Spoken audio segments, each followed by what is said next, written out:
Hello friends, welcome to village life style vlogs. இன்றைக்கி நீங்கள் என்ன பார்க்க போகிறீங்கன்னா ஒரு குட்டி ஸ்டடி பிளாக் தான். ஏன்னா நாளைக்கு என்னோடய காலேஜில் செமஸ்டர் எக்ஸாம் இருக்குது. எனக்கு இந்த எக்ஸாமுக்கு 7 நாள் லீவ் இருந்துச்சு. இருந்தாலும் நாளைக்கு படிக்கலாம்னு நினச்சிட்டு தினமும் நல்லா சாப்பிட்டு தூங்கிட்டு ஃபோனில் இன்ஸ்டாகிராம், யூடியூப் இதெல்லாம் பார்த்துட்டு என்னோடய டேலாம் போயிடுச்சு. இப்போ பார்த்தா எக்ஸாம் நாளைக்குன்னா இன்றைக்கி தான் படிக்கவே ஸ்டார்ட் பண்ணுறேன். சரின்னு சொல்லிட்டு என் ஃப்ரெண்டுக்கு கால் பண்ணிவிட்டு இம்பார்ட்டன்ட் கொஸ்டின்லாம் அனுப்பிடின்னு பார்த்தா அவள் எல்லா கொஸ்டினும் அனுப்பிச்சிட்டான். அந்த கொஸ்டின்லாம் படிக்கலான்னு பார்த்தா ரொம்ப பெருசாக இருக்குது, எதுவுமே புரியலை. சரின்னு மறுபடியும் அவளுக்கு கால் பண்ணி எல்லாமே பெருசாக இருக்குடின்னு சொன்னால் அவள் என்ன சொன்னால் எல்லாத்தையும் படிச்சுக்கோ, எப்படியும் படித்து முடிச்சிடுன்னு சொல்லிட்டான். சரின்னு சொல்லிட்டு எல்லாத்தையும் படித்து அவனோட முடிவு பண்ணிவிட்டு படிக்க ஸ்டார்ட் பண்ணிட்டேன்.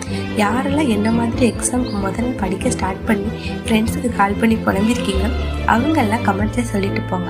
இதே மாதிரி உங்கள் ஃப்ரெண்ட் யாராச்சும் இருந்தாங்கன்னா அவங்களுக்கு இந்த வீடியோ மறக்காமல் ஷேர் பண்ணுங்கள். இந்த வீடியோ உங்களுக்கு பிடிச்சிருந்துச்சுன்னா லைக் அண்ட் சப்ஸ்கிரைப் பண்ண